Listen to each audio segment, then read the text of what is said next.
পাকিস্তান যেখানে এখনো ঝুলিয়ে রেখেছে আইসিসি এবং বিসিসিআইকে চাপে রেখেছে, সেখানে তারা বাংলাদেশকে সমর্থন দেওয়ার জন্য বলছে যে তারা হয়তো বিশ্বকাপটা খেলবে না, কিন্তু আবার তারা বিমানের টিকিটটাও কেটে ফেলেছে।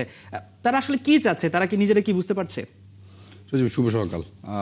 আমার কাছে মনে হয়, ধরেন আমরা যদি পাকিস্তানের জায়গায় থাকতাম, আমরা আসলে কি করতাম? আমরা কি তখন পাকিস্তানকে এরকম সাপোর্টটা করতাম? বা ধরেন পাকিস্তান ভারতের একটা খুব তুমুল সিচুয়েশন চলছে নিরাপত্তা ইস্যুতে, সেখানে ভোটাভুটি হচ্ছে, বাংলাদেশ কি আসলে পাকিস্তানকে ভোটটা দিতে পারতো? মানে আমি সবসময় যে কোনো সিচুয়েশন আমি মনে করি যে খুবই গুরুত্বপূর্ণ, সেটা আপনার জায়গা থেকে বোঝা।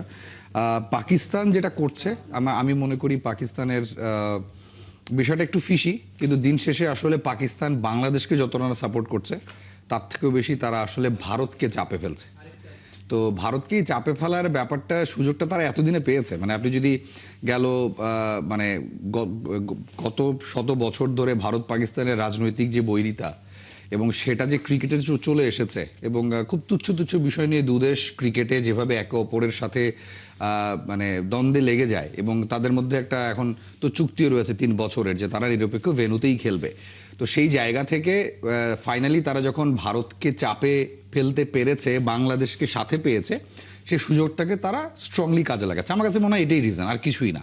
আর দিন শেষে আমার মনে হয় আরও অনেকেই বলেছেন, আমিও বলেছি, যে ভারতের সাথে এই সুযোগটা তারা পেয়েছে বলে নিয়েছে। বিশ্বকাপ বয়কট করার কোনো সম্ভাবনা পাকিস্তানের আমি মনে করি না আদৌ রয়েছে। তবে আমি যদি পাকিস্তানের জায়গায় থাকতাম, আমি ভারত ম্যাচটা বয়কট করতাম। এতে হতো কি, এতে একটা মেসেজ থাকতো। মেসেজটা হতো যে, মানে যেটা শারদা উগ্র গতকাল ভারতীয় গণমাধ্যম কর্মী যেটা বলেছেন, যে আসলে আইসিসি ভারতের বিসিসিআই এর একটা দুবাই শাখা। তো একটা ভারতীয় গণমাধ্যম কর্মী যখন এভাবে বলেন, তখন আর আসলে বলার বাকি থাকে না, বোঝার বাকি থাকে না। সবাই জানে ক্রিকেট বিশ্ব, এবং